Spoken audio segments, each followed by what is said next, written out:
shows where the stories that define our continent live.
In swift reaction to all the allegations against the Minister of Humanitarian Affairs and Poverty Alleviation, there has been a suspension by the President. We're looking into the details of this story and more. Welcome to Breakfast Central. I'm Olive Emodi. And aside suspensions by the President and, of course, calls for more investigation and more suspension, there's also, of course, been pastors being investigated for crimes they may have committed while they were alive. There's so much happening in Nigeria today, and we have so much to unpack for you on Breakfast Central this Tuesday morning. I am Osaugi Ogbawa. Of course, let's quickly share with you our top stories this morning, of course, before bringing you breakfast headlines.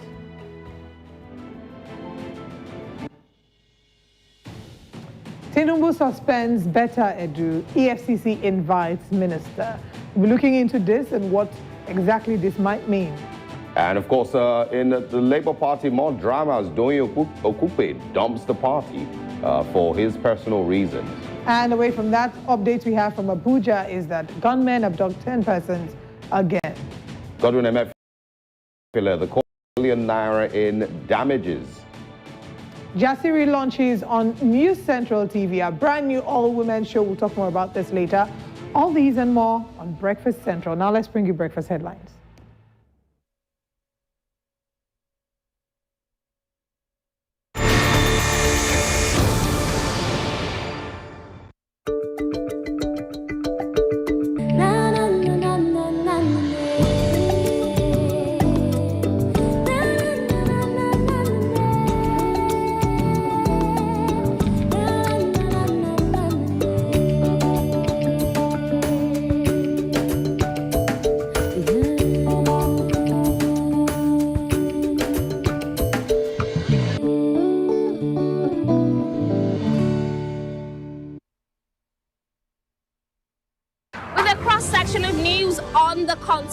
Engaging in an analytical report, resident doctors in Nigeria commenced a 5-day warning strike.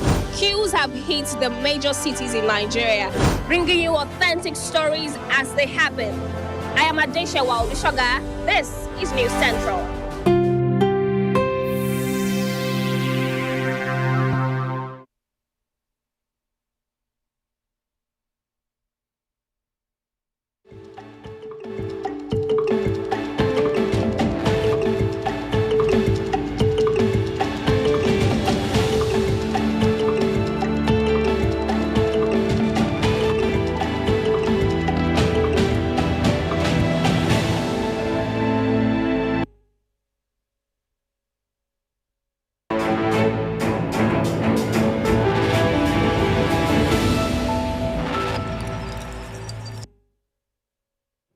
And welcome once again to Breakfast Central. In Breakfast Headlines this morning, the Economic and Financial Crimes Commission has invited the suspended Minister of Humanitarian Affairs and Poverty Alleviation, Better Edu, to its headquarters in Abuja for questioning.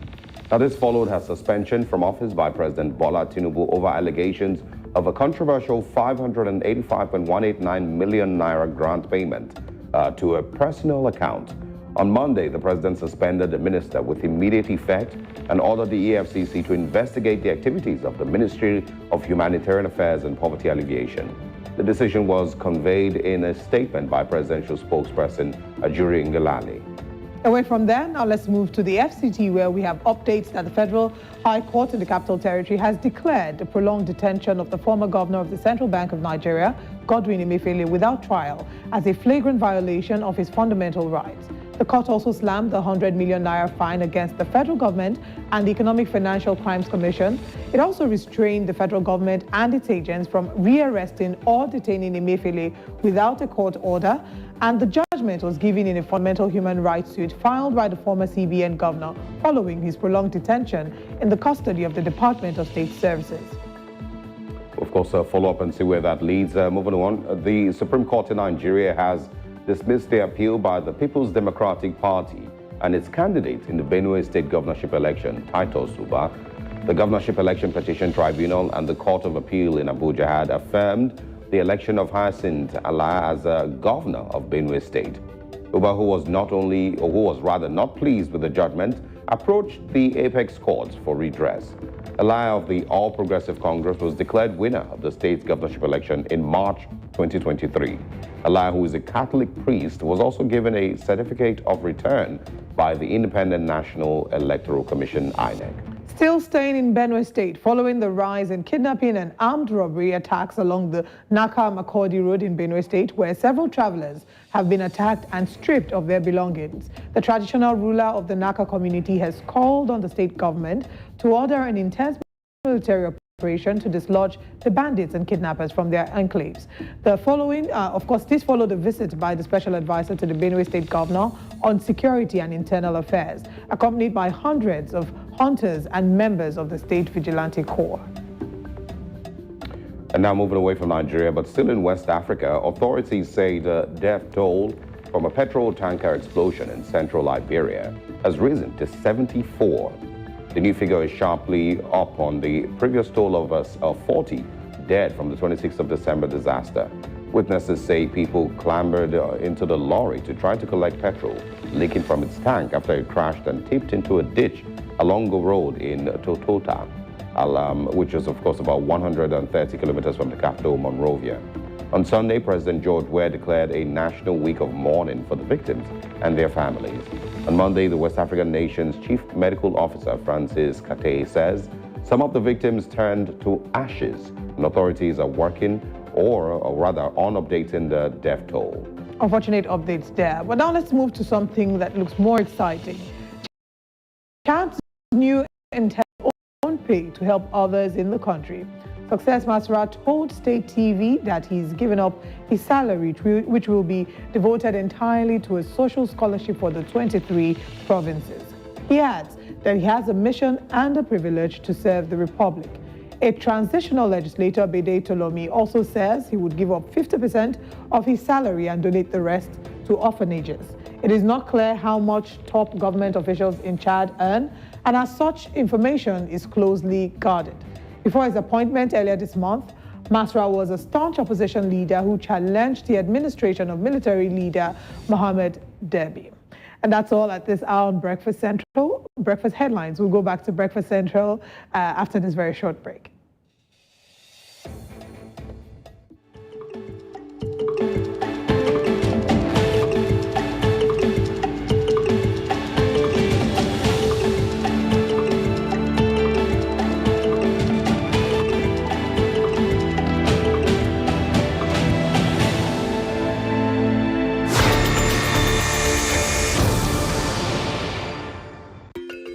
Africa is rising. Again, we hear our sounds echo on the other side. Afrobeat and Afropop reinvented, hip life brought back to life, new energy infused into Kwaito and Kwela. Africa is balling. Every stroke, every shot, every race, we find our place at the top. Taking the helm of real power, new hopes for democracies.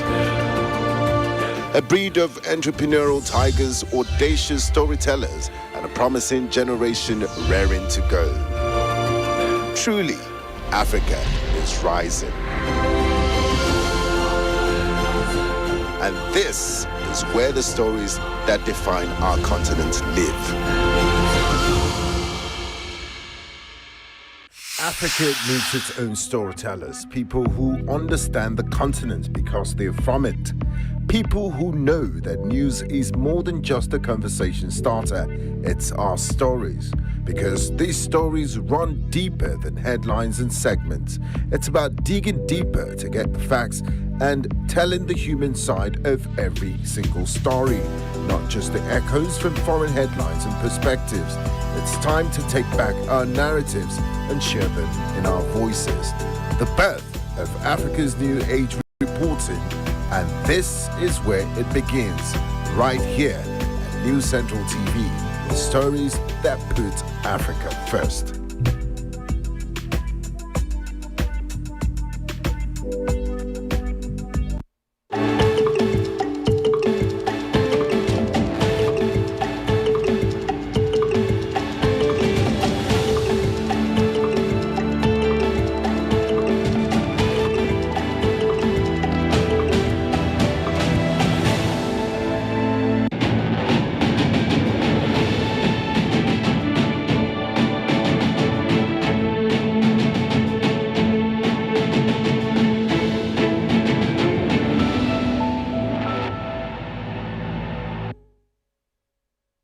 Welcome back to Breakfast Central. So many stories were taken during the breakfast headlines, stories within and outside the shores of this country. But I think I'd like us to talk about the last story that we took during the breakfast headlines outside the country, which is, of course, that Chad's interim prime minister he's devoting all of his salary to social causes. And there's also someone else who is a transitional legislator, Bede Tulomi, who says he would also give up 50% of his salary. And I'm bringing this up because I remember when our legislators did something similar after the attacks, the Plateau attacks, I believe, or was it before Kaduna State attack? The bombing. Yes, thank you very much. After the Kaduna State bombing, a number of them had said they were going to give up their December salaries for, to help people recuperate. So I wanted to find out what your thoughts are on this one, because I know you weren't particularly excited. I'm still not impressed. All this thing, I mean, I don't know that these gestures, would move. They don't impress me in particular, mostly because there are certain things that a government should be responsible for, and that's the social welfare that you expect from a government. If you have all those things in place, then you wouldn't necessarily need to be giving out your salary. Handouts. Exactly. Those handouts for me are really just maybe to buy the conscience of the people, and to make yourself look more appealing politically to the people. But if you have the right thing, it's the same thing when it happened in Kaduna State. And I said that whatever it is that you're doing that doesn't come with justice for these people who have lost their family members and lost their lives, families that have been wiped out, those who have just one family member left because the rest of them were killed. If you don't do anything that gives justice to these people, you can't bring back the dead, I get it, but anything that is not justice to these ones is useless.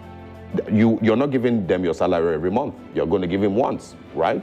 After that, December salary. This one, for Chad, I think Chad is going to be every month. It's not just... So what happens when he's out of office? Yeah. So, I mean, you might call them good gestures. Yes, people would, celebrate, for the time that it exists. But in my opinion, social welfare and the things that government is responsible for in the lives of every individual is what you should focus on. So I'd like to piggyback on what you said. So what I would, maybe if you said your salary would be too small. So exactly what I'm going to say. So I think the first thing is we don't even have an idea how much a number of government officials earn. We don't know what their salaries and emoluments are, what they will come up to.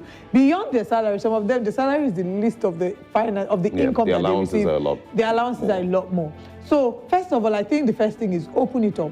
Let's know how much your public officials, for crying out loud. You're being paid by taxpayers' money. So how much are you earning in the first place? The same thing here in Nigeria. People don't know how much these ministers and how much a number of them earn. So if we start to uncover them, uncover National Assembly, uncover all these government agents or government parastatals, and I'm saying not just in Nigeria, in Chad, in the rest of the continent, let's know how much you're earning. So when you are making these sacrifices, people can understand. But the truth is, if we made politics and governance, if we made it less financially rewarding, we'll see less and less of people clamoring to have positions in office. And then back to to what you said, I completely agree with you that it's beyond giving out handouts. I won't say that they shouldn't give. Whatever you want to give, by all means give. But whilst you are giving out, ensure that your own part, you're doing your own part, you're fulfilling your own part, ensuring that people have access to the things that they need, that the government owes them, in the social contract that the government owes the citizens. Do that and give away your salary for all I care. Yeah. I mean, you go to the hospital and pay for everyone who is owing hospital bills and can't leave the hospital. Do all of that. Those are things that you do personally. Philanthropy is a thing that you do personally. Every time that you buy someone a plate of food, that's your personal business. It has nothing to do with you being a government official. If you choose to do it, that's your personal business. But once again, if you 160 people died in Plateau State. This is 2 weeks later or 3 weeks later. We haven't gotten and we still exactly, and that's a National Assembly. Those are still National Assembly members. Are they going to donate, to the people in Plateau State? And if they are not going to donate, because of course no one's expecting that they do, what have they demanded of the executive in Nigeria? How many sessions have they had to demand proper investigation into the murder of those people and that those people be arrested? Because why are you representing me in the National Assembly, and then when my family is taken out by terrorists or bandits, you won't speak on my behalf? Instead, you come and donate money at the end of the month. It doesn't make any sense. Yeah. So what is the entirety of the National Assembly doing? What do they think is their responsibility? It cannot just be to approve loans. That cannot be the reason you're there, or to approve budgets. You are meant to represent the people and make certain demands of the executive. That's why, or one of the reasons that you are there. And so if now we have 160 people dead, and the National Assembly is just going to move on.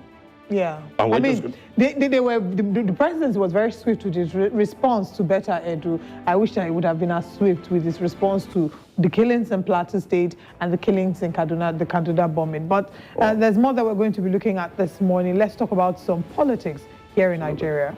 All right, a former director general of the Peter Obi 2023 presidential campaign organization, Doyin Okupe, has resigned from the party, citing ideological differences. Okupe announced his resignation from the party yesterday in a letter addressed to the national chairman of the Labour Party, Julius Abure. Of course, we'll share that letter with you. Yes, you can see it on your screen now. He claimed to be on the center-right of the ideological spectrum and said the left leaning of the Labour Party does not confirm with his own ideological stance, adding that the party was only used as a special purpose vehicle to actualize the presidential ambition of Mr. Peter Obi during the last presidential elections. Recall that Doyin Okupe and Obi left the People's Democratic Party for the Labour Party shortly before the presidential primaries. In December of 2022, Okupe resigned as the campaign DG following his conviction in a money laundering case. We'll have a guest joining us this morning to speak further on this. Yeah, we have, of course, Dr. Moses Paul. He's the author, The Nigerian Dream, and also a member, Obidati Campaign Council. Good morning, and thank you very much for joining us. Good morning, and it's good to be here. Great to have you. For some people, it might be shocking. For others, a lot of people had seemingly expected that this was going to, play out. I've seen a few people make statements like, oh, you've achieved your purpose with the Obidati campaign, so, good riddance and stuff like that. But for you, is this in any way, bad news, or are you indifferent? It really doesn't make much difference. Dr. Doyin is an elder, friend, and a veteran in the Nigerian politics. And what is rather surprising is the fact that I think he's always known what the party stands for. The Labour Party is a party for, we are leftists, and so, and it's okay to have left on ideological grounds. It's just that I'll be wondering if you're going back to the center right, which has always been the problem that we've had. These are the people who have continued to pulverize and suppress Nigeria over the years. So you're leaving the leftists, who are the People's Party, back to the oppressors. That is the question for Doctor to answer. So even on ideological ground, that's what I can say. But It's really sad, though, losing somebody like that. But again, it makes room for other younger, vibrant people to continue to move our ideology forward. So I think another angle I'll be looking at is, how much impact. Well, first of all, just to quickly mention that our guest is joining us live from the airport. So I hope that you're not jackpying. But just to quickly ask, you've talked about how this hasn't made much of a difference in the Labour Party. Do you think that this will make much of a difference in Dr. Doyin Okupe's campaign, his political journey going forward? Do you think that this would impact him, maybe positively or negatively? Okay, yeah. Now, by the way, I just came in from Ghana with Mr. Peter Obi, and that's why I'm at the airport from the new Africa Foundation program that was cancelled by the Ghanaian government, where you have over 15,000 young people come out to listen to Professor PLO, Peter Obi, and Dr. Arikana. So that's why I'm here. No, I'm not jackpying. You're welcome. We die here. Nigeria is where it's home to. Nigeria is everything, and it's beautiful, and we'll talk about that some other time. But in context to Dr. Doyin Okupe, I leaving the leftists to the center right, like I said, that's going back to the old order. And we have really moved from that particular stage as a people and even as a movement. So for him, I think it's rather retrogressing because we're moving forward as a people in Nigeria, and the 2023 general election is one that has put a new face, not just to Nigeria, but to Africa, because parties are just vehicles. But in 2023, a movement has been born in Nigeria. And even coming from Ghana, the new Nigeria movement, aka the Obedient movement, that's a huge, it's an African, it's sweeping across Africa. And so this is the energy and the essence of the current times. And so to leave a movement that is warehoused in a party like the Labour Party back to the center right, I don't know, but it's not something to be, I don't think it's going to bring anything, in terms of even interest for Dr. Doyin Okupe at all. Yeah, well, I mean, he's stated, his political ideologies. He's not necessarily stated that he's going to be joining any political party in particular. But, one might even wonder if Nigerian politicians really have ideologies. We're talking lefts and right and center left. And I mean, the average Nigerian doesn't know that these things really exist because the Nigerian politician has been freely moving from political party to the, from one to the other for so long. It's almost like a joke when they're talking about ideology. So I would like you to quickly speak on that. If we truly have ideologies in Nigeria, if we're truly, that type of society that has, center right, and what that really means, for Nigerian politics. And also, for the Peter Obi's, campaign 2023, you've mentioned, and of course he also mentioned it, that Labour Party was a vehicle, for Peter Obi's campaign. I've said Omoyele Sowore also described Labour Party as a party for internally displaced politicians, where they run to when they've been displaced from other places. Do you think Labour Party still has that energy as of today? And in the next couple of years, will Labour Party still exist as, the energy and, of course, the vehicle that it was early 2023? I think this is very beautiful and critical. And like you had mentioned, in Nigeria particularly and Africa, political parties are just political parties. They are just vehicles for cycles of election to seize power and to divide the loot of governance. We're not particularly bounded by any ideology at all. And this is where it is really interesting. And I thought that even in the context of Dr. Doyin Okupe, because the 2023. This is the first time in the history of our country that a movement across board, was baited, you know, and I agree that the Labour Party was used as a special purpose vehicle, you know, to deliver the 2023 general election. However, the movement is still warehoused in the Labour Party. And should the Labour Party as a structure not put our house together, it really does not make any difference, because from the civil rights movement to the ANC movement, it doesn't matter. A new Nigeria will be born, because from the NSAS energy to the Obedient movement, there is something already different. There is a response to the corruption, a response to the misgovernance that has been the status quo in Nigeria for all these years.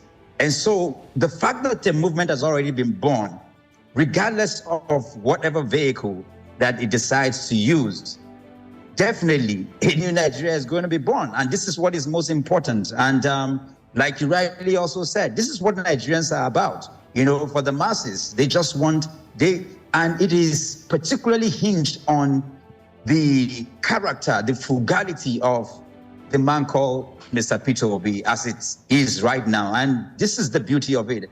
You know, whether it moves from him or not, as it stands right now, there is already a movement, and it could use any vehicle. And this is the power. But I think because it is still warehoused, and there are really no political parties. We can say that the Labour Party, as it is right now, is a vehicle that probably does not have, some of our parts needs fixing. That's also it's equally the status quo with any other party, whether the PDP, the APC, whatever vehicle you decide to use, because at the end of the day, it is the people in the party that makes the party, you know. But like I said again, reiterating, what is beautiful about this particular era that we're in is the fact that the movement has been born. And that movement is not about a political party. It is about the ideology of the new Nigeria, you know, that is about good governance, about zero tolerance for corruption, about the no shishi factor, it's about everything that is new.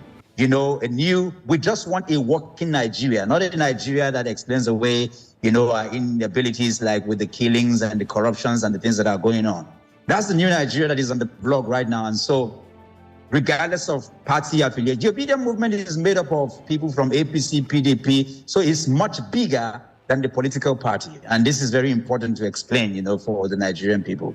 This is what makes it really beautiful. That energy and that essence is the status quo right now, and this is the beauty of this era that we're in. Do you think that? I mean, we've seen a number of people saying that it's a case of good riddance. Of course, we recall that Doyin Okukwe had allegations. He has a court case to the tune of 700 million naira fraud, and some would argue that it's good riddance and it's actually a great thing for him to be out of the Labour Party because it doesn't need such people around it. Is this a position that Labour Party agrees with? Well, I wouldn't say so, because personally, my ideology is if you can convert enemies or whatever is wrong if you can convert your enemies to become your friend, is the greatest ability that can happen. So I wouldn't say because some of the allegations, if you recall, even there were things that happened under the Jonathan's administration, and there are a lot of other people who are at large who had the same similar condition with him. And even the allegation on the fraud as regard the campaign funds and misappropriation, they're not really clear, because these were coming from people from his own zones, you know, and this is what actually gave birth to the factions that we have in the Labour Party today. So these are not things that are really like verifying, you know, in terms of he was found guilty. He was found guilty. He was, you know, given the option of paying a fine. I think it was 500,000 naira, you know, per charge, you know, and eventually that's how it was sorted before he then stepped down, you know, as the DG of the campaign then. So it's not, I don't know if we can still call it, you know, allegations and speculations. He was found guilty by the court. No, what I'm referring to two different cases now. Oh, one okay. has to do with the funds for the campaign. The And other one has to do with what happened. Receiving funds from Dasuki. Exactly. Oh, okay. You know, that could have been dealt with under the Jonathan's administration. That's my point. Okay. You know, however, they're all things that needs to be dealt with. You know, but like I said, I mean, this is Nigeria. There's several other people. If you talk about certificate forgery right now, there are several other people right now in government and different places who have forged their certificate. That you haven't been brought to book does not mean that you are not guilty of the allegation. This is my point. And what we need to do is to rid Nigeria of that. We need to go through a behavioral adjustment program. You know, people need to be, you know, if we can go through and face the wrath of the law and come out and still be a part of the party, I mean, that's fine. So, and that is what we must do, you know, to everyone in Nigeria. So, but if he has to leave on personal ground, I mean, that's fine, because I believe that he also belongs to the era of the people who I think have also destroyed the country. We need to give room for more younger people, younger energy, younger thinking, people that can move Nigeria forward, you know. So whichever case, left or right, the Labour Party, the movement, I think we're still pretty good. I think one area I'd also like you to speak on, you know, when people are leaving an office or a position, they'd usually throw a send forth party for them and reminisce their time in office. If you could summarize what Doyin Okupe's time in the Labour Party was like and the impact or, you know, impact he may have had on the party, I'd like you to share with us. He's a veteran in Nigerian politics, like I mentioned, and he was a very, very fun and likable person while we walked through the campaigns. I mean, he's a father. He listens. He's a jolly good fellow, and he really had a big and a great impact. We can't take that away, you know. The other baggages come with it, you know. So he's going to be missed, yes, in that regard. But it doesn't. It's really sad, actually, because I didn't think it was good to leave at all, because this is a new energy. This is a new Nigeria. We represent everything that has to do with the future of Nigeria. So he will not be celebrated leaving the Labour Party to going back to on ideological grounds again, because what is the ideology? We're talking about people-oriented ideology. How are you going to leave people-oriented ideology to a different view? Of course, you're not going to be celebrated for doing that. But on a personal ground, as a friend and a father, of course, it's going to be missed. So, yeah. All right. I also want you to speak on I've seen this a few times also. People who say that Doyin Okupe was a mole in the Labour Party, planted by one individual or the other in you know, either the APC or the PDP. So can you quickly speak on that one, you know, and then also Labour Party representatives, the people who won tickets, you know, and of course currently in the National Assembly mostly, have been, you know, largely described as disappointed.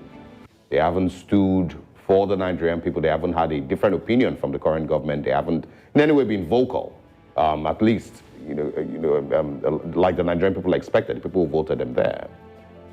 Will they survive beyond 4 years? Yeah, that's a very interesting question there. But speaking about Dr. Doyin Okupe, whether he was a mole or not, I think that's fallacious. That is completely off the hook. This is somebody that I know personally till tomorrow. It was about passion and conviction. He sincerely believed in the New Nigeria movement, in the obedient movement, in the Labour Party. He gave his all. He gave what he could do. He did that. So that's completely off. He was definitely not a mole. Definitely not.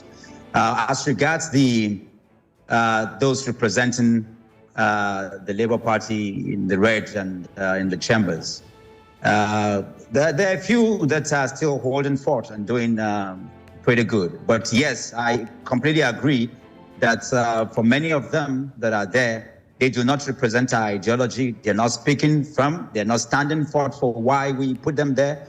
And I can tell you, in a few days and weeks from now, we're going to be calling them out and holding them responsible. You know, we're going to be holding them to account, because we're going to be we demand more, we expect more. And certainly, for those who would not own up and act right and be accountable, they will not even make it through their primaries, much less making it through the next 4 years. You know, what we are about really is people don't understand. They don't get what is coming. It's a different whole new game altogether. This is not the politics that Nigerians have known in the last, many years. The movement that we have right now is completely different.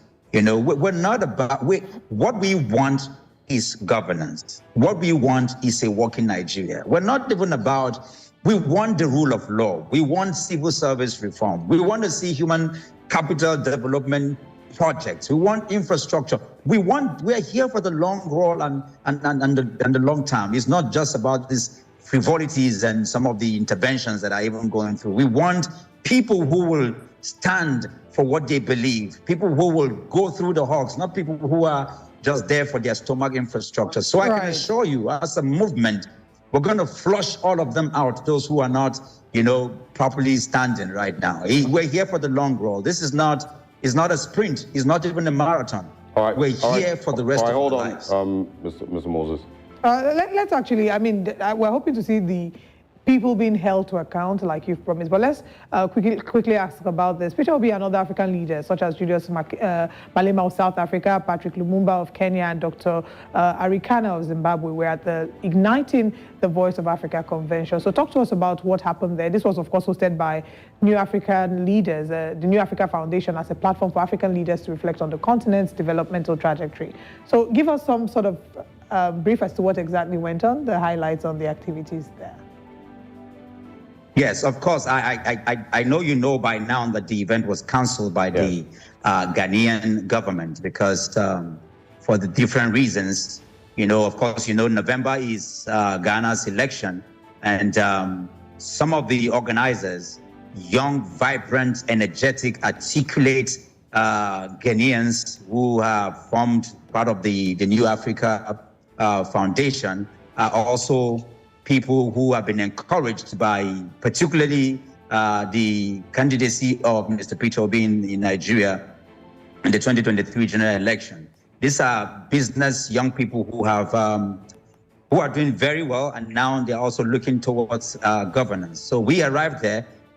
Incidentally, the event couldn't hold 15,000 young people were denied, assemblage. However, Mr. Peter Obi, Professor Patrice Lumumba, and Dr. Arikana, who arrived first, of course, had a media chat, of course, and I coordinated that right there in Accra. It was a firebrand chat that spoke to the reason for why they gathered there, to speak to young Africans. This is the whole game, to speak about the unity, the passion. It's the reincarnation of the spirit of the founding fathers of Africa, the Kwame Nkrumahs, the Nnamdi Azikiwes, the Tafawa Balewas, those who fought and gave independence to Nigeria, to Ghana, and to Africa.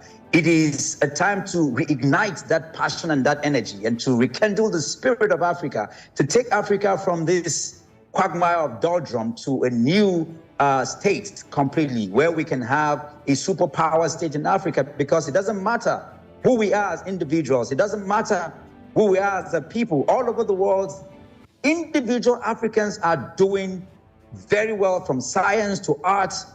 Nigeria is doing very well. We have the Okonjo awareness and people all over the world. But guess what? It means nothing if we don't have a superpower nation. Because when you see an African, what you see is represented by the value of the collective shared perception of Africa. But when you see a white person, he's standing on the shoulders of what has been achieved in America, in Europe, and other parts of the world. And I remember also mentioning there that there's a young Zimbabwean scientist who created an energy that has been verified and ratified by physicists around the world. This energy that was created already has put an end to the fossil fuel completely era. Europe and America and other places are what they are today because of the inventions of their scientists. But here in Africa, regardless of what we do, we still need validation from the West. This meeting is supposed to speak value to these essence that we represent in Africa. So you have these veterans and these African living legend like Mr. Peter Obi, like PLO and Dr. Arikana and the young Julius Malema to speak to those essence that can reincarnate where we're supposed to be going in Africa, our unity, our strength, managing our diversity and coming out with what Africa used to be, you know, the empire and the kingdoms that have ruled the world before. This was what the meeting was about. And, you know, so yes, the media chat went very well. The message was passed, but sadly, the Ghanaian government, because of the forthcoming election, could not see beyond the politics. And this is what continues to happen from Nigeria to Ghana to all part of Africa, where we have not been liberated from the mental slavery that has continued to cripple us, especially with with the kinds of leadership that we continue to have. But this is also a validation for the New Africa Foundation for igniting, you know, the conversation that is going to spread through the rest of Africa. All right, Moses, Paul, thank you very much for joining us, and of course, you know, for the work you've been doing in your own little way. We will be speaking with you again. Thanks once again. Thank you. Absolutely. Right, of course, you know, Nigerians are still going to be reacting to the resignation of Doyin Okupe, and we'll see where it leads and bring you further updates. The High Court of the Federal Capital Territory, Abuja, on Monday, ordered the Anti-Graft Agency, the Economic and Financial Crimes Commission, EFCC, to pay 100 million naira to the former central bank chief, Godwin Emefiele, as damages for his lengthy detention following corruption allegations leveled against him last year. The judge, Olukayode Adeni, in his judgment, restrained the federal government and its agents from arresting Godwin Emefiele unless an order was obtained through a competent court. Meanwhile, the EFCC on Monday expressed dissatisfaction with the judgment of the Federal Capital Territory FCT High Court awarding 100 million naira damages against it in favor of a former governor of the Central Bank of Nigeria, Godwin Emefiele. Spokesperson Dele Oyewale said the commission would appeal the judgment immediately. Now, whilst a number of people can rightfully, you know, throw their anger, level their frustration against Emefiele, especially because of the Naira redesign, that's really the main thing that a number of people are saying, and talking about how he has crippled the economy with regards to what was the dollar rate before he came into office and what was the exchange rate, dollar to the Naira, by the time he was leaving office. But we cannot deny the fact that he was handled illegally. You know, the way and manner in which Godwin Emefiele was prosecuted was not done by law. And whether or not you like him, what that does is that it gives legitimacy to those who are the law enforcement agents to act and believe that there can be a flagrant disrespect and abuse of power, such that they will identify what the judiciary has said. And if this can happen to a Godwin Emefiele and nothing is done about it, it can happen to you watching at home tomorrow and nothing will be done about it. And I know you're probably wondering, but I'm not going to, who is going to arrest me? Would they arrest me for fraud? I'm not a thief, and that's great. But the truth is, abuse of power, abuse of office, and a decline from the, you know, the rule of law would never ever serve any of us. It will not serve us as a nation. It will not serve us as individuals, because what can be done to one can be done to all. So they said they will appeal it. I want to see how far this goes. But yes, the current situation is that Godwin Emefiele cannot be rearrested without a court order, and he has 100 million naira damages to be paid to him. I don't think they, you know, had issues getting court orders in the first place. It's whether they will obey the court order. That's the exactly. And at the same time, even challenges, even when they didn't have court orders, you know, he was still held. But, you know, there's nothing, you know, peculiar or particular about Godwin Emefiele's case. It's happened before. It happened with Dasuki, happened with a million other people, happened with, you know, even journalists, happened with doctors, happened with the average Nigerian. It happened with the former EFCC it really shows, yes, the former EFCC chairman, yes. I mean, so we will talk about those ones because they're prominent Nigerians, right? But there are thousands of Nigerians that are languishing in jail today awaiting trial. They have not been found guilty of anything, not been charged with any crimes, but they're, you know, there. So it really, you know, shows the issues that the Nigerian criminal justice system has. And the fact that, you know, why we talk about these ones is because, once again, they're prominent Nigerians. But if it affects 1,000 people on the left, once in a while to affect one, prominent Nigerian, and then we'll talk about it. But we shouldn't talk about it just because of Godwin Emefiele. We should talk about it because of the, thousands of others. Exactly. That's why I said that if it affects one person, who typically is an influential person and nothing is done, it's just a reflection of the fact that everybody, to touch everybody. Absolutely. But also, do I know that the Nigerian government has ever paid any of these hundreds of millions of damages, to people who they've been awarded? Nnamdi Kanu, I think, also had money that was awarded to him by the court. I don't know that he was ever paid by the Nigerian government. The Godwin Emefiele case, of course, would continue. People have also called for other people to be arrested, and of course to also be properly investigated. Initially, when he was arrested and, when the drama concerning his arrest, occurred, it gave credence to those who said that this was it was political persecution, not necessarily, issues with corruption. It was more of a political persecution. But, that's, of course, has developed and continued to develop into where we are today. Good luck to him. Not very many people have any sympathy. But will the Nigerian criminal justice system improve? Will these, court rulings awarding damages to people who have been wrongfully arrested, will it change the way that we carry out arrest and prosecution in Nigeria? Not very likely. Yeah. Not very likely. So, I don't know that there's a lot, to be excited about here in this situation. Nigeria has too many other, major problems. And I'm looking forward to when we talk about the Better Edu case, because there's many questions that I would like to ask concerning, those issues. But all right, now let's move away from there and head over here to talk about insecurity in the country. About 10 persons have been kidnapped in the Sagwari layout estate located at the Dotse satellite community in Abuja. Reports claim that the kidnappers dressed like herders invaded the estate around 7:30 p.m. on Sunday evening. Earlier, Abuja Bureau Chief Amadine Uyi joined us to talk about the latest on the ugly incident. The city center. This is one of the satellite communities surrounding the federal capital. Now, this community where I'm standing is called Duse community. If you go further down, you see Buhari Municipal Area Council. But a lot of people who work in the city center reside around this area. Now, behind me, you can see very clearly, you can see the estate, the Sagwari estate, located in Dutse. When we came here earlier on, there was suspicion in the air. As people walked by, they looked at us with an extra eye cautiously, and we have noticed that it was not just being done to us, it's been done to everybody around this vicinity. So you can conclude that there's palpable fear in the atmosphere following the incidents that occurred yesterday night. Amadine Uyi for bringing us updates regarding what's happened in Dutse. I mean, I can't imagine how very scary it is to think that you can be in your house, not that you went outside, you're in your house, in your own home, and out of nowhere, herders or, security bandits dressed as herders walk into the estate and then commit chaos. And this has been the reality of hundreds of Nigerians who go to bed not knowing if they'll wake up in their own homes or in the forest. That has been the reality. Insecurity is a major challenge that we have to deal with as a nation. But I don't know how much progress we've made against it.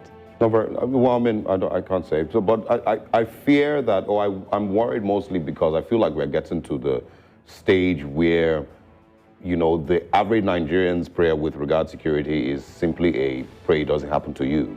It's not. That's where I get to. I think we're already there. Yeah, exactly. So it's not this is not possible. It's now just pray it doesn't happen to you, because we're talking about Abuja and it's getting closer and closer and closer to the main town, the main in Abuja, and that means that it's very likely to happen anywhere else. Can happen. Of course, in the news over the weekend there were reports of an attack in Ondo State that villagers had to flee. So it could happen anywhere else, and I don't know that the Nigerian security agency's response has improved in the last couple of years to tackle these things and to make Nigerians feel safer or to feel more, some level of security, that if there's a crisis in your area, you can quickly put out a distress call and you will get response. I don't know that much has improved, and that's why the other day when we were talking about security and there were when our news headlines was sharing a story about recruiting more people to the police force. And I said that I don't know that it's just more men we need. There has to be a lot more done with regards to improving security in Nigeria. I feel like we're at a very, very bad place. A very, very bad place with the proliferation of arms, with the number of AK-47 rifles and other dangerous weapons that are in the hands of criminals in Nigeria. We're at a very, very, very, very scary place, and it's not just about making bold statements to the police. It's worrisome because I have family in Abuja, and so I'm imagining that what happens if one of their estates, one of the estates where I have family, is attacked someday. Am I ready for the reality of having to source ransom money? I was just thinking about that. I don't know that I can deal with that. Yes, I was just thinking about the same thing. I don't think I can deal with it. But that's the people that it has happened to they're not, I'm not better than them, right? And so whose demand should it be to the Nigerian government to ensure that people are safe? We're talking about kidnappings now. I mean, we would laugh at the United States when there are school shootings and say, oh, this is such a chaotic society, nobody wants to live there. But we're talking about kidnappings, that people can just randomly be kidnapped. And we're talking about dozens of people and be taken away. And the Nigerian police almost doesn't have an adequate response to it. In some cases, not only are they kidnapped and ransom collected, they're even killed. Yeah, exactly. I mean, if you have family members who's been kidnapped, it's a 50-50 chance. Because you, first of all, don't even have money. Nobody has, an account that they saved ransom money to pay once they demand it. So it's a 50-50 chance that they'll make it out alive. But I just want to, paint how scary it is that the average Nigerian who's living in the Federal Capital Territory now could be kidnapped. And you are not certain that there's a proper response that the police would have for you. And this is the actual reality. And I feel like these are things that the National Assembly, there's nothing more important than human life. So, I mean, if the National Assembly is not seeing this as a national security, and this, should be the most critical conversation to be happening in the whole country, in the National Assembly today. Anything that has to do with security of lives and property should be the utmost of So maybe importance. now it's time for them to start again having the CCTV conversations on the importance, because it's a need. It's no longer it's not a want, it's not a good to have or a nice to have. I agree, but that would be a corruption, conversation. That would be, investigation to be carried out as to what happened to it. Do they have money to do they have to take more loans now to buy CCTV? But the point is, this is our reality. That even if the National Assembly unfortunately holds multiple sessions now, that there has to be a state of emergency with regards to kidnapping across Nigeria. What can immediately be done? And does the Nigerian government see this as important enough to immediately say, okay, nothing else should move until we sort out kidnappings, because Nigerian lives are being taken and Nigerian lives are at risk and at stake here? Does the Nigerian government see how important, does the Minister of the FCT, who is fighting his political godson, as it's been described, in Rivers State, is he aware of how important it is that people should be protected in the FCT where he is minister? I don't understand if I'm the only one who sees these things and sees how important they are. And nobody wants to, if you would live through the trauma of having a family member kidnapped, I don't think anybody wants to experience that. Nobody wants to.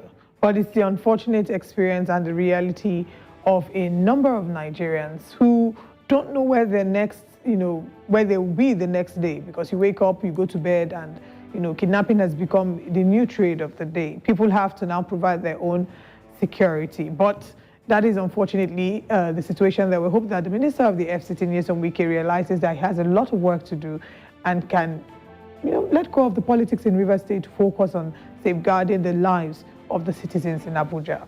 We're going to break now. When we come back, we'll share with you a recap and what's coming up next. Stay with us.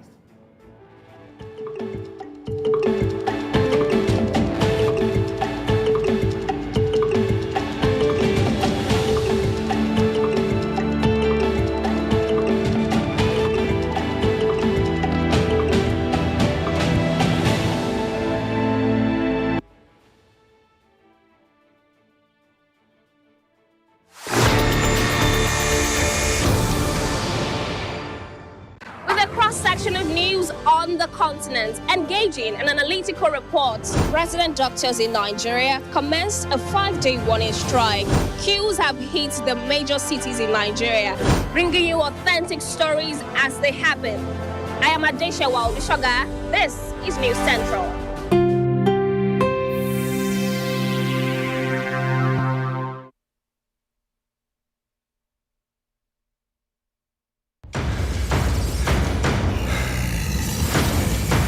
A high-performance car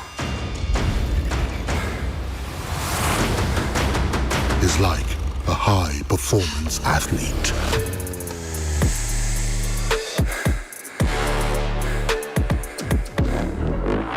What you get out of it has everything to do with what you put into it. Quattro, with its high-performance formula,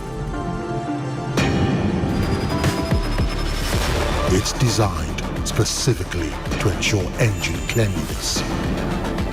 And it's guaranteed to give your car perfect performance. From start to finish. Quattro Lubricants, 100% auto fitness from Con Oil.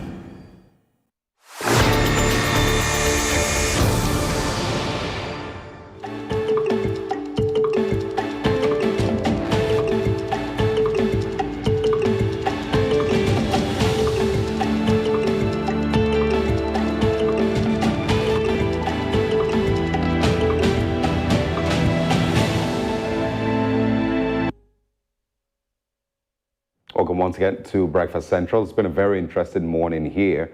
I think it's just important to put out, to mention this. We talked about kidnapping in the FCT. I've just, once again been reminded of a story of a girl and her a group of friends. Her name is Najiba, who had been kidnapped. I'm not sure if this is in the FCT or somewhere else, but there is a 60 million naira ransom that, of course, has been demanded by the kidnappers. I'm going to have to find more information about this, but this is currently one of the ongoing kidnap cases that we're talking about here in Nigeria. And I said it earlier that if these things are not enough to make a state pause in order to ensure that the value of life is protected and these people are rescued, and a state should do all it can to rescue its citizens. Everything. And if we've gotten to a stage where it no longer is, it's just like every other day, then we have a problem. We look forward to the time when Nyesom Wike comes into a gathering and his praise singers are saying them they fear Wike. It will be that the terrorists and the bandits are the ones that are afraid of Wike because he has done a good job of chasing them out of Abuja. Very true. And I look forward to that. Maybe not him, but somebody else or whoever it is that does that. But in other societies, unfortunately, we always have to compare ourselves with abroad.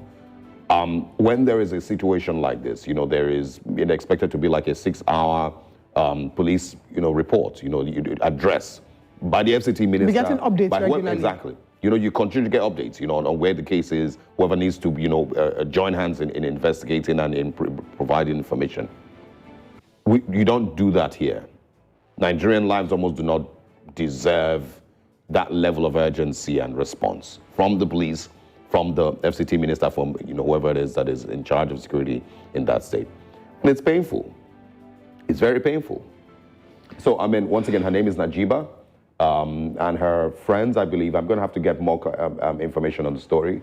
There's a 60 million naira ransom that has been placed. They were kidnapped a couple of days ago, about a week ago. And we're hoping that they come back out alive and safe to their family. All right, let's take you through a recap of some of the things we've spoken about in the past hour on Breakfast Central, and also share with you what's coming next. Federal government fined 100 million naira for violations against Godwin Emefiele is a story that we took earlier today.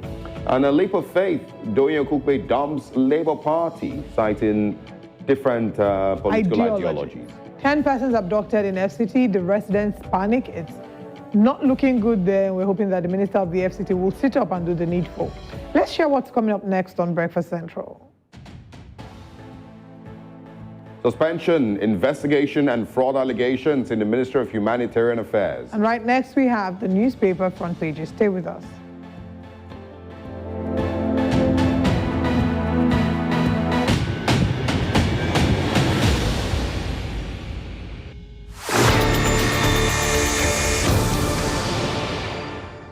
It's not just news to us, it's our voice and our story. It's our report, how we tell African stories for Africans. With detailed, timely and authentic reports, News Central is your home for true news and African stories. I am Omolola Ololade. This is News Central.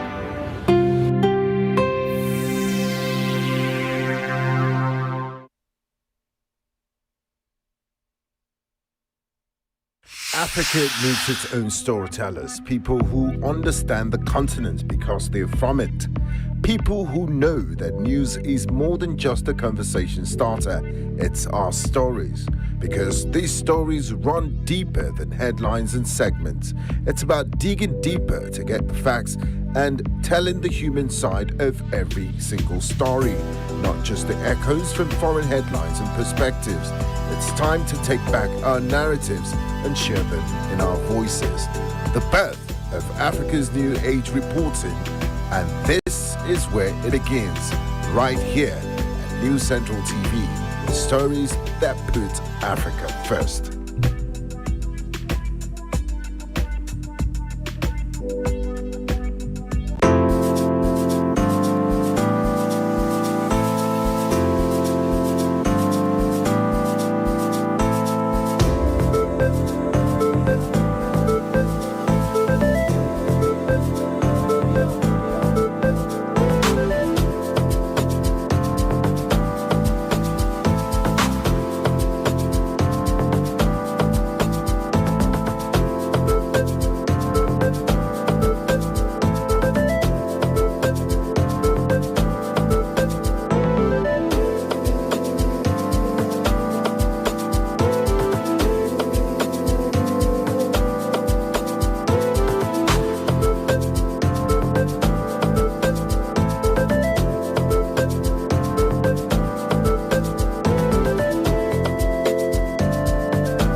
Welcome once again to Breakfast Central. Now let's take you through the newspapers this morning, share with you the major stories making headlines across Nigeria.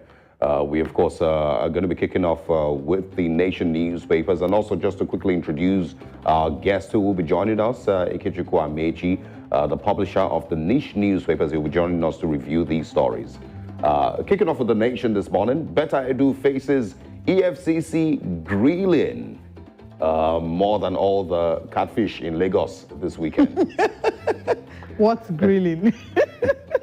High Chief Government Emepo Tompolo, that's his name. Okay, well, I think that's an ad, so it's not a news story. Also this morning, 37 billion naira EFCC quizzes ex-minister Sadia Farouk Umar. EFCC picks Edo candidate on the 17th of February. And also NERC takes over disco over poor performance. Happy birthday, I believe, to Dr. Mele Kiari. That's initially what I was avoiding reading, but happy birthday to him. But these are the stories that we can find in the Nation this morning. It's an ad. You don't want to wish him happy birthday. It's a sponsored ad. These are the stories on the Nation this morning. And of course, we're going to kick off with speaking about Better Edu and her grilling that is in the news this morning.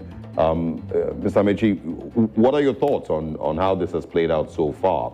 Or let's quickly, I think we can quickly just share. Let's move to the next paper because the Nation didn't have much, so we can merge them.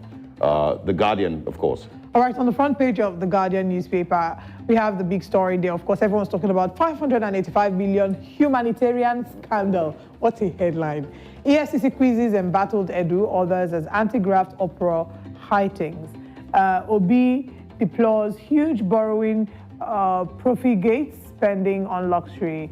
Reps blame Agric Ministry for delay in sharing Tinubu's palliative. NERC cancels Disco's license over 10 billion naira debt and appoints sole administrator. Security guards bags life imprisonment over sexual assault. Subscribers suffer service disruption over 70 billion naira interconnect debts. And it's blackmail to discredit me ahead of polls. Ayedatiwa denies certificate forgery. We're back again. I think that's all the story that we can take. Oh, at the top of the paper. All right, no, I think that's all we can take this morning. So let's start off with the Edu saga, the humanitarian scandal, like the Guardian newspaper refers to it as. Mr. Ikechukwu Amechi, talk to us about, what you make of this story. The president has suspended her and ordered EFCC to investigate. First of all, did you foresee the swift response? Did you foresee the reaction of the president? And did you think it was going to be this swift? Yes, I did. I did. It is so messy that President Bola Tinubu did not have any other choice than to do what he did. For his own sake, I'm not sure he did what he did for the sake of Nigeria or for the sake of fighting corruption. But he needed to set an example with a Better Edu because there's no way anybody could have explained away what Better Edu allegedly did. And I'm still using the word allegedly advisedly. Because, of course, Section 36, subsection 5 provides for the presumption of innocence. But she had admitted that she wrote the letter. So, and that's why I said I am using the word allegedly advisedly. Because when the scandal broke, her SA issued a formal letter saying, yes, that they did, but that what they did was legal. So it turned out that what they did was illegal. Yes. Because the financial regulatory whatever says you cannot pay public funds into a private account. Yes. So the issue of waiting for the decision, even the investigation that EFCC is doing, I'm not sure it is to ascertain the culpability of Better Edu. Better Edu has admitted on her own volition that she wrote the letter that is causing the problem. I think what they should unravel is who and who are collaborating, because there are so many stories flying out there that 3 billion already was spent in updating the so-called social register, of which the Minister of Interior, his company, got 485 or 435 dollars. 435 million. But he's come out to deny it. He said that he has no affiliation. His company has no affiliation to that. No. What he did, what he said, was that he stepped down as a director. Director, yeah, okay, yes. Of the company in 2019. But he's still a shareholder. And so there are so many things we need to unravel. You know, every week we come here and we discuss these things. Nigeria, unfortunately, has become a huge crime scene. And that's the very unfortunate reality of what we are doing here. It is corruption, corruption, corruption. If you look at all the allegations, now a ministry that was created supposedly to alleviate poverty has become the bastion of the corruption. Yeah, but so that is heartbreaking, you know, because you know, it also makes, and there's certain angles to it I'm going to bring up. It makes you question, you know, how the ministry has been run even prior to Betta Edu's emergence, you know, as a head of that ministry. How did Sadiya Farouk Umar also run, you know, the ministry? How much of the hundreds of billions of naira passed through it actually got to where they were meant to be going? So, but let's quickly take the punch, all right? And then I'm going to ask a question, you know, that or the Daily Independent, I believe. I think the punch really just has a big ad for Melekere once again. I think we can quickly skip to the. Okay, well, the Tinubu orders 2 trillion naira poverty relief funds probe. Edu faces EFCC today. Security aides stop Edu from meeting President. Buhari's minister grilled for 12 hours. You know, still fighting against corruption. But this is where I want to go. So, unfortunately, and this is a challenge that I still have, you know, and this includes the Minister of Interior, Tunji Ojo, which we spoke about yesterday. Very highly. Exactly.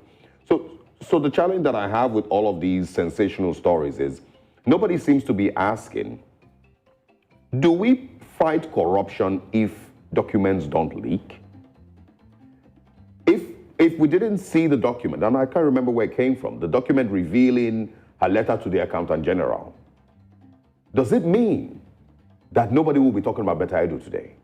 Does it mean that there might be other documents that have been similar to that one that have been going through the Accountant General, approving payments to personal accounts for the last 10, 15, 20 years, and it has been the norm?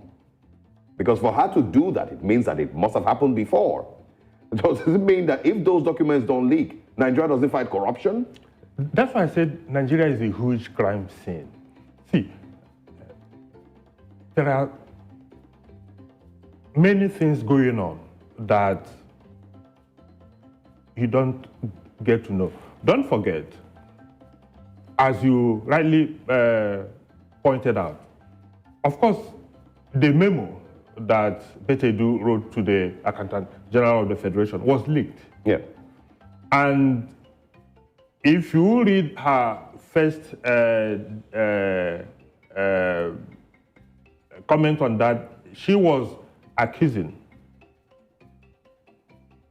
the other camp of leaking it because she also exposed the fraud that happened before her emergence. Now, the issue is so much goes on that everybody is sweeping under the carpet. The woman that was arrested, Shehu or so. Umar Farouk. No, the one that was in charge of Nsipa. Okay, yes. Okay, yes. That was arrested. 44 billion. Yes. Allegedly said that she transferred the 44 billion into private accounts because that Betta Edu was trying to transfer the same money and that she had already transferred 3 billion.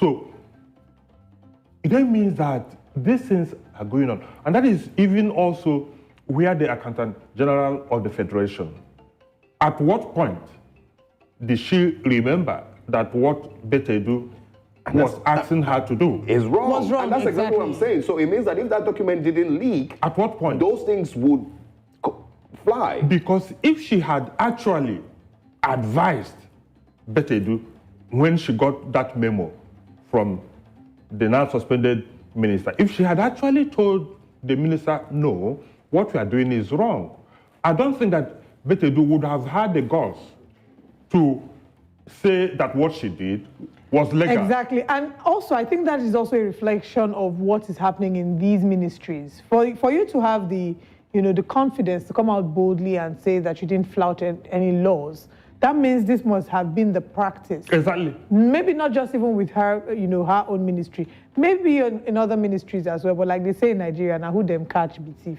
So, Nigeria is in a deep mess. It didn't start today. It didn't start with Betedu. It has always been there. And this ministry in particular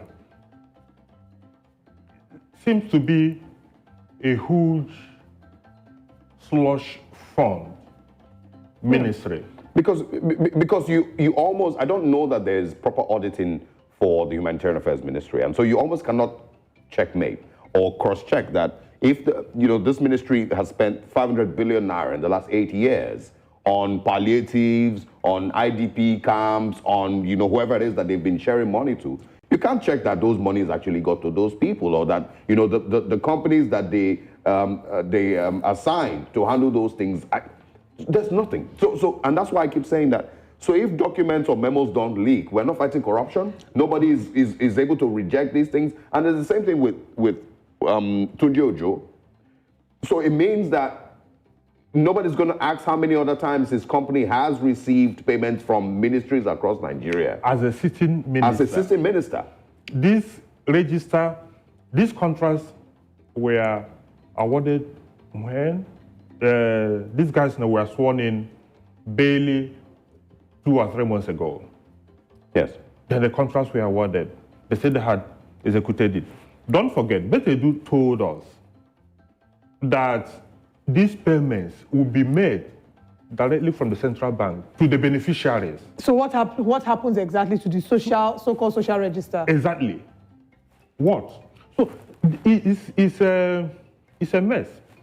And we are talking about this same ministry. Don't forget, before the 2019 elections, the then Vice President, Yemi Osibanjo, came here to the markets and was giving 10,000 naira to people. 10,000, 20,000 naira to the traders.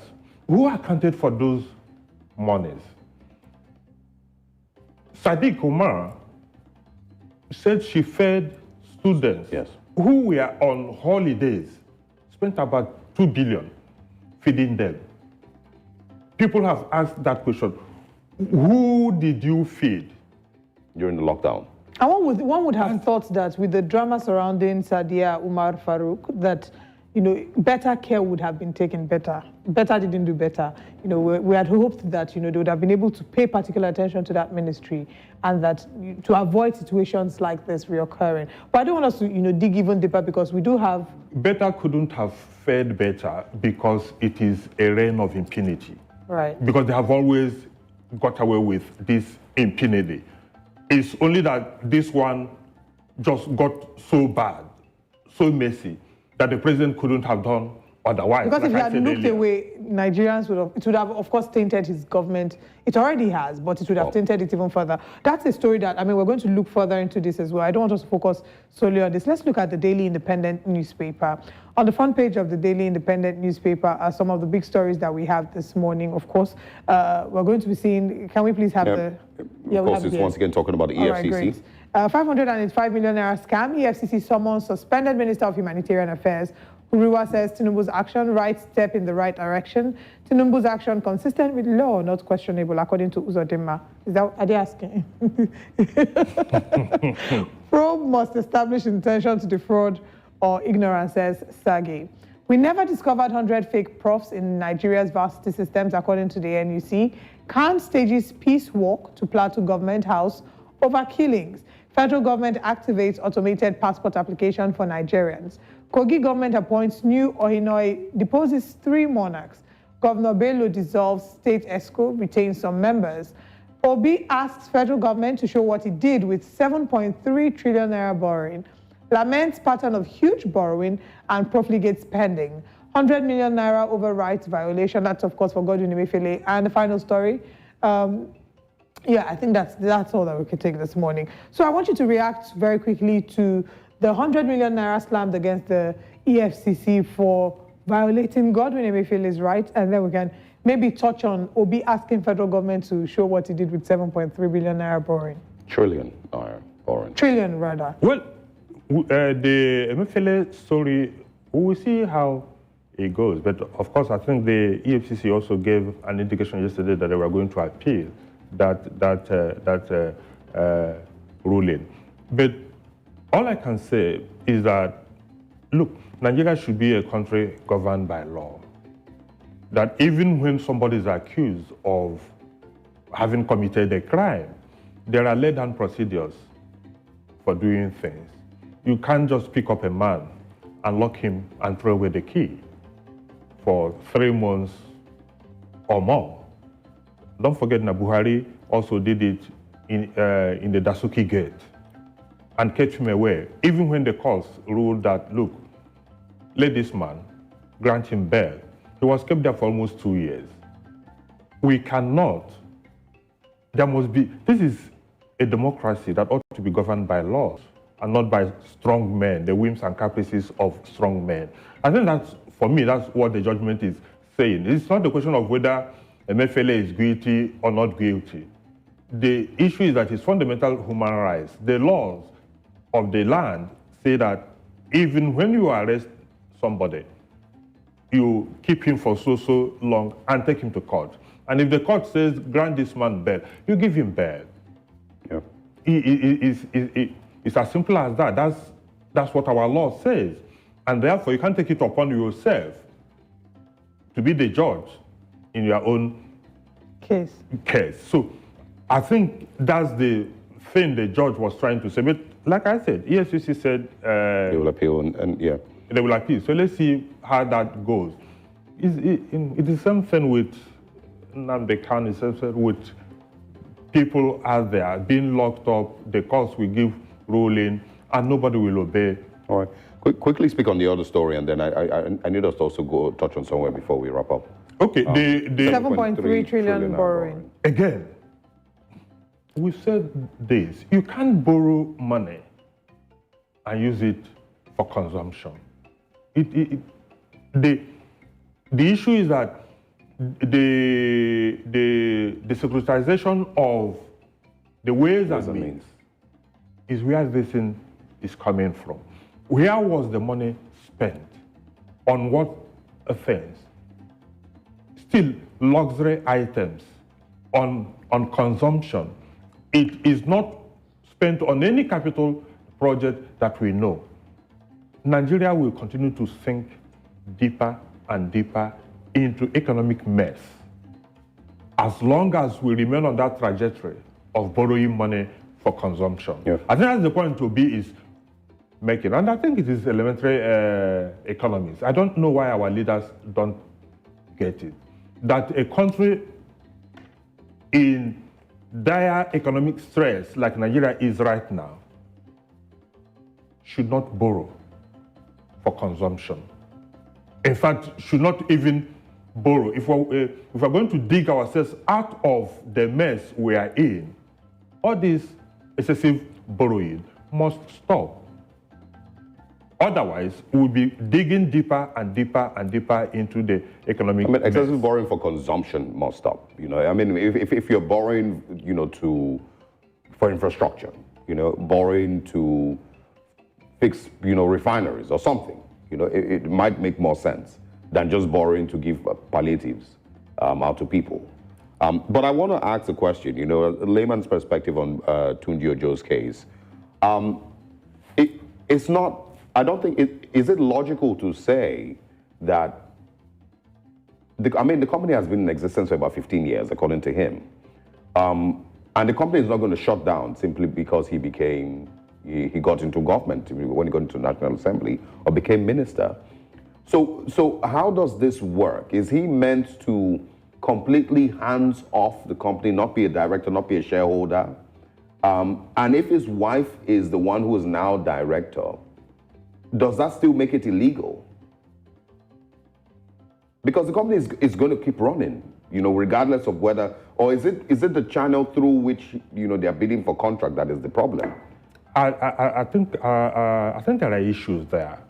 The procedure is that when you go into government, you put your decision into what they call blind trust, but which he is implying that he's done because that he's no longer a director, that he stepped down as a director.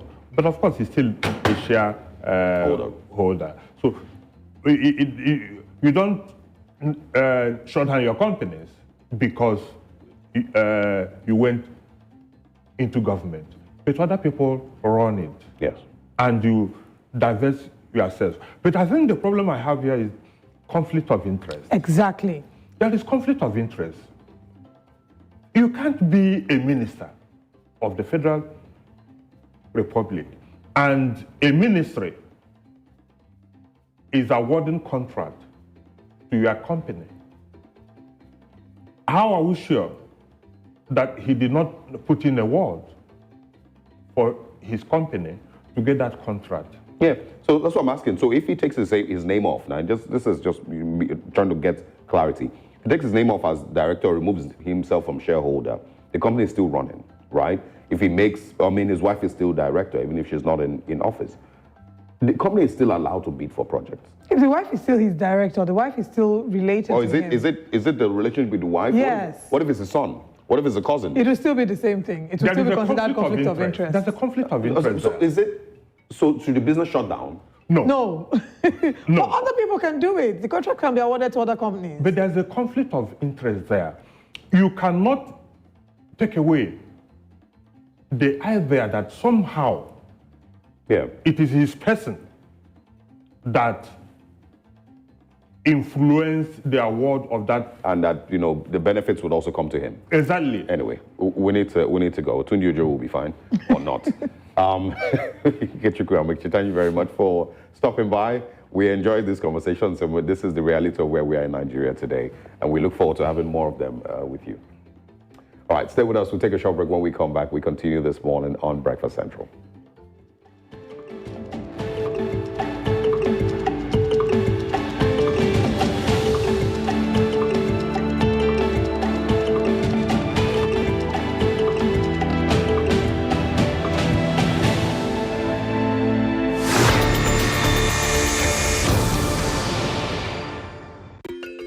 Africa is rising. Again, we hear our sounds echo on the other side. Afrobeat and Afropop reinvented, hip life brought back to life, new energy infused into Kwaito and Kwela. Africa is balling. Every stroke, every shot, every raise, we find our place at the top. Taking the helm of real power, new hopes for democracies. A breed of entrepreneurial tigers, audacious storytellers, and a promising generation raring to go. Truly, Africa is rising. And this is where the stories that define our continent live. Direct response to live happenings. Just to see what's going on. Factual content as truthful reporting is at the heart of our responsibility. This is the site of where the building collapse happened at about 4-5 yesterday evening. I am Bettina Unwili. This is News Central.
Central ní ẹ̀ ń wò.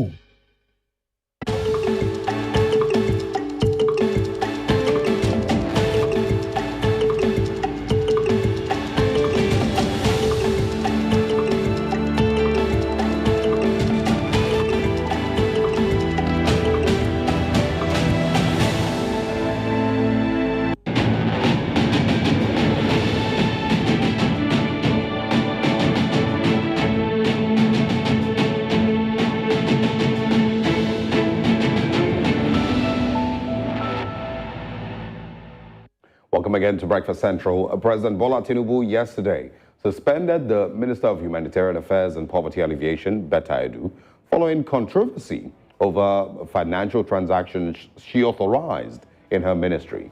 The suspension, according to a statement by the presidential spokesperson, Ajuri Ngalale, is with immediate effect. The minister has come under criticism from Nigerians for ordering the transfer of 585.2 million naira into the private bank account of a civil servant who is the accountant in charge of grants for vulnerable Nigerians. According to Mr. Ngelale's statement, the suspension is in line with the president's avowed commitment to upholding the highest standards of integrity, transparency, and accountability in the management of the commonwealth of Nigerians. Now, the president also further directs the executive chairman of the Economic and Financial Crimes Commission, EFCC, to conduct a thorough investigation into all aspects of the financial transactions involving the Federal Ministry of Humanitarian Affairs and Poverty Alleviation, as well as one of other agencies on there.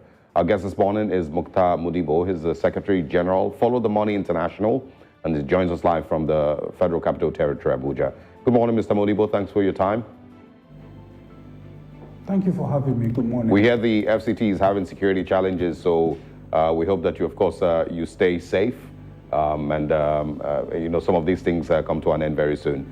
But now let's talk about Betta Edu and the president's order to the EFCC to investigate this situation. Tell us what your thoughts are concerning, you know, the order for an investigation and, you know, all of the, you know, events in the last couple of days.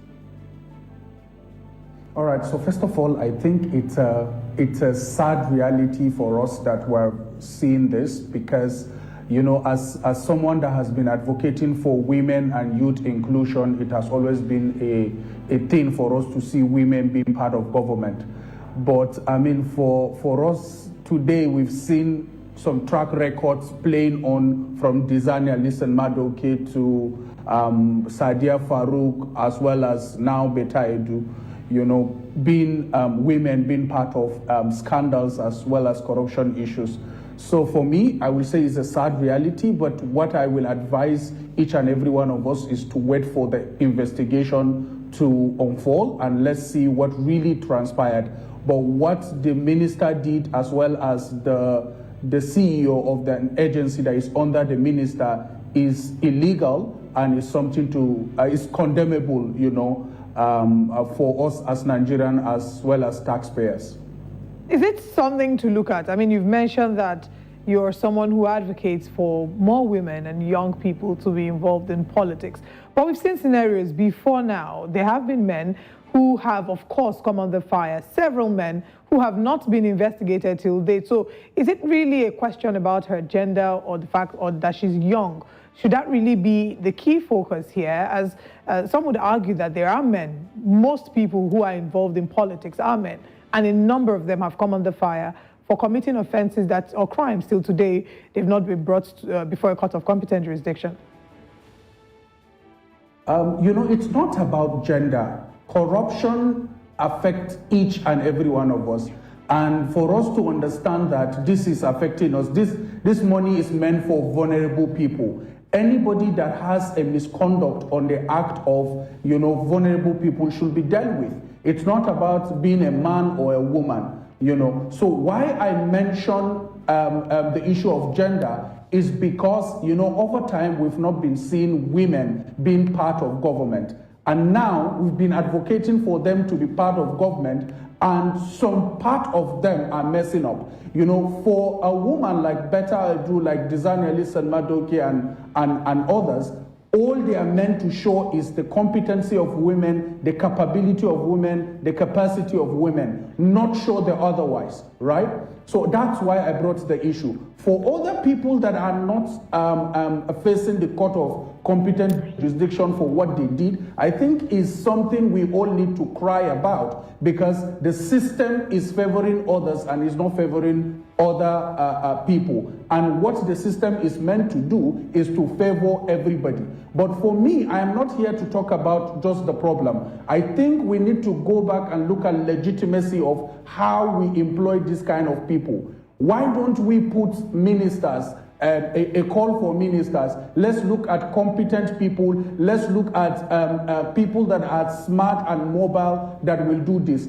I am not a Christian, but I know what is being done in the Catholic Church. If you are getting married, you know, everything will be placed, and if you have anything against that, come out and speak up or something. We can do something like that for governance. It's not bad, because that is what will bring the best of the best, because what we have